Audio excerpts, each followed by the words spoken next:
ова издание. Пред изборите во ноември сад ќе гласаат и за Сенатот. Колкава е улогата на председателот Трамп во оваа трка? А како ќе се гласа? По пошта или лично? Во центар на дебатата во Вашингтон. И на крајот од летната сезона во Охрид, многу туристички агенции ставија клуч на врата. Почнуваме веднаш. Поздрав до сите што не гледаат, јас сум Милена Ѓоргиевска, ова е Ньюсфлеш на Гласот на Америка на македонски од Вашингтон. Иницијативниот одбор за спас на туристичките агенции во Македонија бара од државата субвенции за исплата на минимални плати на работниците. Мики Трајковски со деталите. По речиси 10 годишна работа, Драгана Ристевска, собственичка на туристичка агенција во Охрид, била принудена да стави клуч на врата на агенцијата и екзистенцијата да ја бара надвор од државата. Корона кризата најмногу го погоди туристичкиот сектор, а меѓу првите на удар беа токму туристичките агенции. Затварањето на канцеларијата е чекор кој го превзедов заради заштита од понатамошни дополнителни трошоци и сметки. Работа немаме. Приход нула е веќе 7 месеци. Пропаднати се договори со странски гости за оваа сезона што требаше да дојдат. Никој не патува и нема смисла во тој случај да држам канцеларијата отворена, а да немаме воопшто работа. Голем дел од македонските агенции имаат закупено цели вили и апартмани, особено во Грција. Поради забраната за патување кај јужниот сосед, илјадници аранжмани пропаднаа, а со тој предвидените добивки не се остварија. Пропаднаа и најголем дел од закупите за останатите дестинации. Поради тоа постои страв дека добар дел од агенциите од наесен ќе бидат принудени да затворат. Ова станува број на тие агенции што има закупено голем број на седишта во авиони, капацитети за одмарање во Турција или во Албанија. Тие пари не се неповратни и значи тие не можат да дочекат до следната година 2021 да можат да реализираат нешто да спремат. Значи ова ќе е голем удар за туризмот. Али да кажем дека некои 30% од агенциите ќе затварат. Значи ако нова година пукне, ако за католички Божик Охрид е празен, ноември секако е празен месец, значи тоа е многу тешко да можат туристички агенции со сите тие давачки да издржат. Од иницијативниот одбор за спас вела дека е неопходна итна државна помош за да бројот на агенциите кои би затвориле не биде голем. Бараат субвенции за исплата на минимални плати со 100% платени при донеси до 2021 година. И ние имаме одговорност, односно мораме да ги вратиме средствата на патниците или да постоиме со нивно реализирање, односно заклучно 31 декември 2021.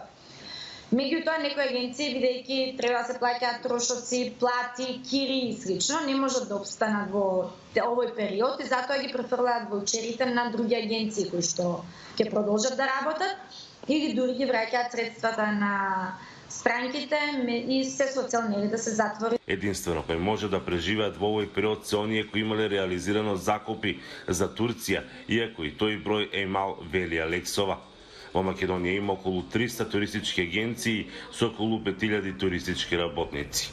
Од Охрид за Гласот на Америка, Мики Трајковски. А на околу 2 месеца до изборите во ноември, американците треба да одлучат и кој ќе ги представува во Сенатот, што ќе биде пресудно во оваа трка од Кетрин Гипсон, која јавува од Конгресот. Републиканската конвенција во Шарлот заврши, но не и политичката битка во Северна Каролина.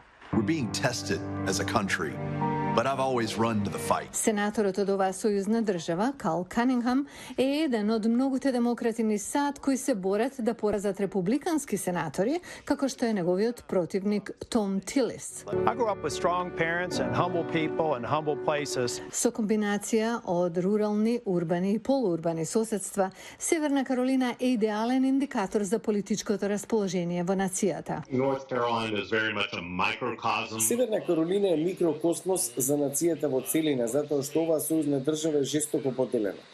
Тој мал дел од гласачите кои ќе бидат убедени да го дадат својот глас од едната кон другата страна, може да ја направат Северна Каролина значајна трка. Анкетите покажуваат дека Канингам води пред Тилис со околу 5% поени. Председателот Трамп игра клучна улога во трката. Националната динамика игра голема улога во Северна Каролина, особено во сенатската трка, затоа што Том Тилис беше близок со председателот Трамп пред COVID-19. Но кога се прошири пандемијата, почна да се приклонува кон средината и не зборува за Доналд Трамп. Коронавирусот е исто така важно прашање во Ајова, каде републиканската сенаторка Джони Ернст е во дебата со демократската кандидатка Тереза Гринфилд. Околу сериозноста на пандемијата. Тоа е знак дека националната динамика ќе игра голема улога во сенатската трка во овој изборен циклус, велат аналитичарите.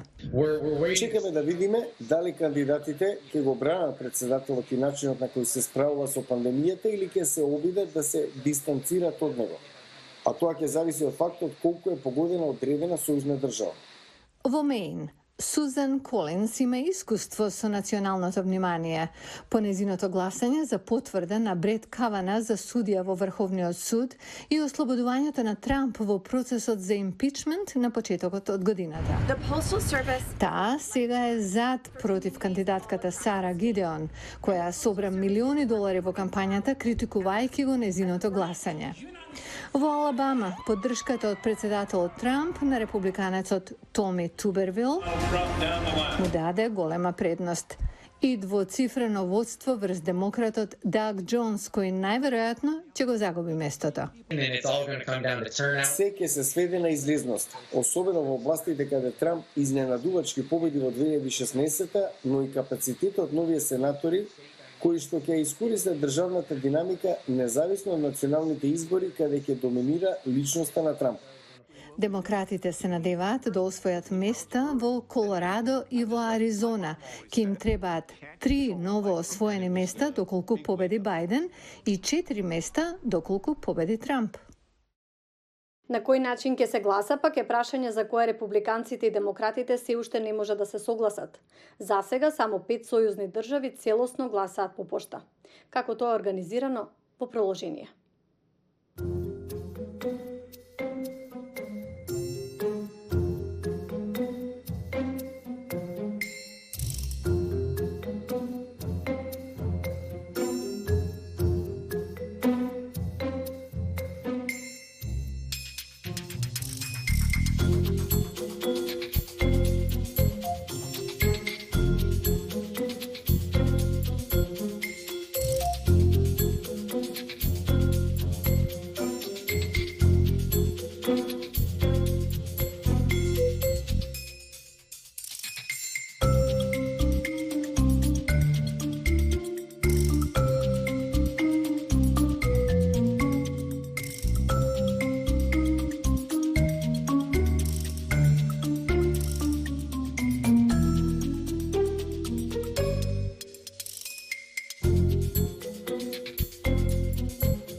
Благодарам на вниманието.